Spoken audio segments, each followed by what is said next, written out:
National media और आप जैसे मीडिया वाले ही दिखा रहे हैं कि उत्तर प्रदेश में जो गुंडा है, बदमाश है, वो तख्तियां लेके घूमते हैं, और आप जैसे मीडिया वाले ही दिखाते हैं कि उत्तर प्रदेश में जीरो टॉलरेंस की सरकार है।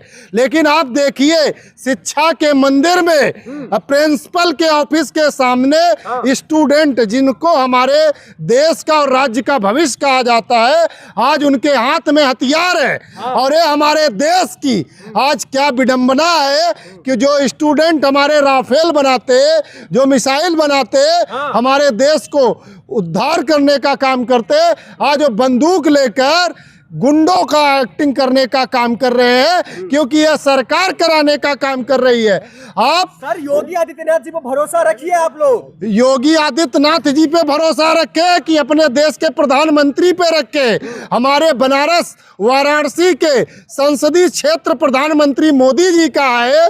आज वही संसदीय क्षेत्र में इस प्रकार के घटना होने से आज पूरे उत्तर प्रदेश में युवाओं में दहशत है, और अपने माँ बाप डर रहे हैं कि अपने बच्चों को किस प्रकार से हम विद्यालय में जाने दें। विद्यालयों में अगर इसी प्रकार से नरसंहार होंगे, उस माँ बाप के अकेला हुआ लड़का था जो आज इस प्रकार का घटना का प्रकरण बना। यह प्रकरण कैसे बना? उत्तर प्रदेश की गवर्नमेंट की फेलियर से, उत्तर प्रदेश की प्रशासन की फेलियर से, और उत्तर प्रदेश की कानून व्यवस्था सार्थक देखने को मिल रहा है कि उत्तर प्रदेश में कोई जीरो टॉलरेंस नहीं है। सर, इन मामलों को लेकर ओपी राजभर जी कह रहे हैं जो उत्तर प्रदेश में जो घटनाएं घट रही है आए दिन, या मतलब जो घटनाएं घटी है कुछ दिन पहले से, हम सब पर हमारी नजर है, हमारी सरकार की नजर है। ओपी राजभर जी कह रहे हैं। ओपी राजभर आज सरकार के दबाव में है। भारतीय जनता पार्टी के डबल इंजन की सरकार जिस तरह रिमोट चलाने का काम करती है, ओपी राजभर हो या अन्य कोई उनका मंत्री हो, वो केवल रिमोट के इशारों पे घघरा चोली पहन के नाचने का काम करते हैं। दलित को गेहूं के बोझ में जला देना और राम मंदिर में महिलाओं के साथ बदतमीजी करना, ये भारतीय जनता पार्टी के नेताओं का ही चिड़िया चरित्र देखने को मिलता है, और ये इन्हीं की सरकार में देखने को मिल रहा है। एक तरफ उत्तर प्रदेश में कानून व्यवस्था इस तरह चरमरा गई है कि आम जनमानस अगर थाने में, चौकी में न्याय के लिए जा रहा है तो वहाँ पे 5,000 10,000 रुपया मॉनिटरिंग किया गया है कि इसके अगर मुकदमा लिखना है तो 5,000, जो मुकदमा लिखा रहा है न्यायिक के घर पे जाने का 10,000।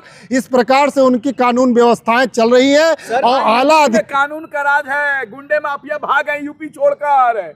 जो आज सत्ता में बैठे हैं भारतीय जनता पार्टी के लोग खुद ही गुंडा और बदमाश है, और आज शासन प्रशासन रिमोट पे चलने वाली उत्तर प्रदेश की व्यवस्था हो गई है।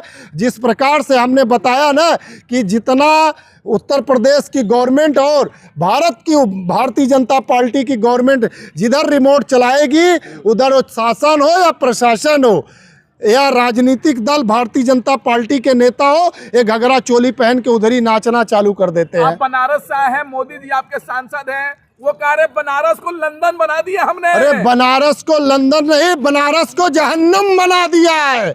जाके देखिए बनारस में वोट चोरी करके इस बार उन्होंने अपनी सांसदी सीट बचाने का काम किया है। जिस प्रकार से अजय राय ने टक्कर दिया और वाराणसी की जनता ने मोहब्बत दिखाने का काम किया, ये वोट चोरी करके अपनी संसदीय क्षेत्र पे अपना सीट बचाने का काम किए। ये चोरों का पार्टी है। और प्रधानमंत्री मोदी जी आज सदन में बोल रहे थे, और यही प्रधानमंत्री उसी बनारस में आए, बोले माँ गंगा का पुत्र हो। आप सबको याद होगा सोशल मीडिया के मेरे भाई, उन्होंने कहा कि माँ गंगा का पुत्र हो, माँ गंगा का बेटा हो, और गंगा को साफ करने आया हूँ। और साफ करते करते आज देश को साफ करने का काम हमारे देश के प्रधानमंत्री मोदी जी ने किया है।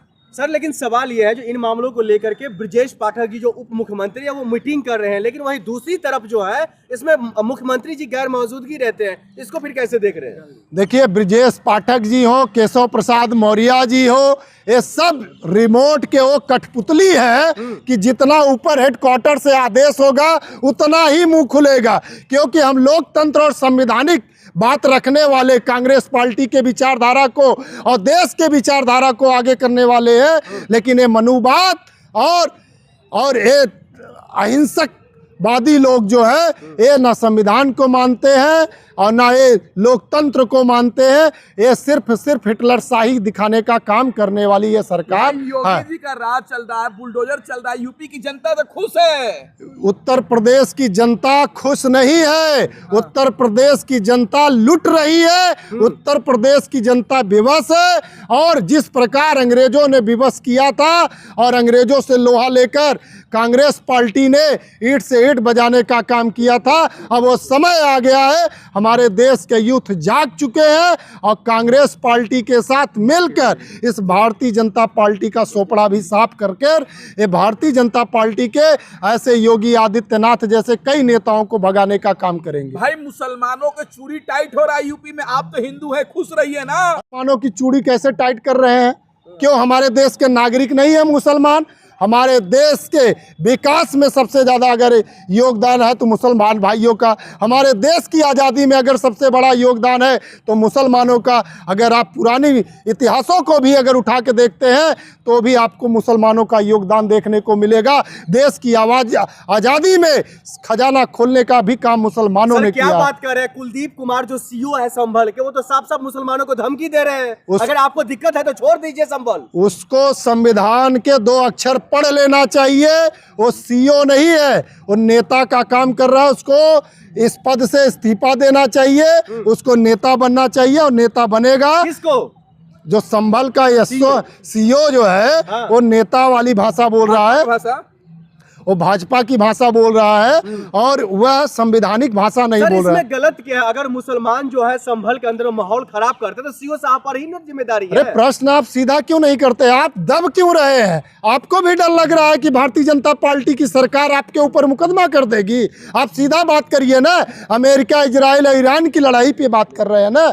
ईरान के साथ हमारा 300 साल पुराना रिश्ता है और ईरान के मुसलमानों के साथ और फिलिस्तीन के मुसलमानों के साथ भारत हमेशा से रहा है और रहेगा। और आज ईरान एम्बेसी में जाकर हमारे भारत के आम नागरिकों ने जिस प्रकार से सहयोग देना, मेडिकल बॉक्स देना, तमाम व्यवस्थाएं देखना, ये हम उन सभी भारत के अवाम को तहे दिल से धन्यवाद करते हैं। और इस टीम फाइल पे प्रधानमंत्री मौन क्यों हो जाते हैं? आज ईरान के साथ जहां प्रधानमंत्री मोदी को खड़ा होना था, आज इजराइल और अमेरिका को बाप बनाने का काम यही नारंगी अंडे कर रहे हैं। मैनपुरी में एक ललित नाम का व्यक्ति है जो नमाज नहीं पढ़ने दे रहा है। SHO है ललित भाटी, अधिकारी है। अरे तो हम तो कह तो रहे हैं, ये भारतीय जनता पार्टी के रिमोट पे इशारे पे नाचने वाले घगरा चोली वाले यही लोग हैं। तो सीधा मुद्दे पे बात करते हैं। आज जिस प्रकार से अमेरिका, इजराइल और ईरान में जो वार चल रहे हैं, तो आज हमारे देश की आवाम अगर दिल से आप पूछिए तो दिल से ईरान की तरफ है, इजराइल और अमेरिका के खिलाफ है। ईरान इजराइल पर हम अभी सवाल लेंगे, लेकिन सवाल अभी उत्तर प्रदेश से निकल करके आ रहा है। उत्तर प्रदेश में मुसलमानों को लेकर खासतौर पर ये नैरेटिव कौन बना रहा है, कौन फैला रहा है? ये RSS के विचारधारा वाले और भारतीय जनता पार्टी के लोग मुसलमानों को आए दिन बदनाम करने का काम करते हैं। लेकिन मुसलमान भाइयों के साथ हमारी सबकी ताकत, उनके कानून व्यवस्था के साथ अगर कोई खिलवाड़ करे या उनके ऊपर आपत्ति करे तो हम सब मुसलमान भाइयों के साथ खड़े हैं और एड़ी चोटी का दम लगाकर अगर भारतीय जनता पार्टी को भगाने का भी काम करेंगे और मुसलमान भाइयों को किसी भी प्रकार से आहत नहीं होने देंगे। और ये भारतीय जनता पार्टी की सरकार की कूटनीति भी हम सफल नहीं होने देंगे। लेकिन सिर्फ सवाल ये खड़ा हो रहा है, जो आखिरकार आप कह रहे हैं मुसलमानों के खिलाफ जो है, मुसलमानों को लेकर के नैरेटिव फैला रही है भारतीय जनता पार्टी, वो तो सबका साथ और पहले तो आप जैसे सोशल मीडिया वाले और नेशनल मीडिया वालों को मैं हाथ जोड़ के निवेदन करना चाहता हूं कि ईश्वर अल्लाह तेरो नाम सबको सम्मति दे भगवान। तो हमारे इस भारत भूमि में ये लोकतंत्र सबको सामान्य अधिकार देता है और आप मुसलमान, ईसाई, सिख, हिंदू कहकर देश को बांटने का काम मत करिए। आप सबसे मेरा यही अनुरोध है। सर, कंगना रनौत जो है राहुल गांधी को टपोरी कह रही है। कंगना रनौत कह रही है राहुल गांधी जब भी संसद भवन के अंदर में आते हैं तो हम जैसे महिलाएं असहज महसूस करती है। आप चाणक्य नीति कुछ पढ़े हैं कि नहीं पढ़े हैं? चाणक्य नीति के बारे में जानते हैं? तो जो औरत चरित्रहीन हो, जो औरत चरित्रहीन हो, और हमारे देश की आवाम ने देखा है कि हॉलीवुड बॉलीवुड में किस प्रकार से उसके शरीर का वीडियो वायरल होते हैं।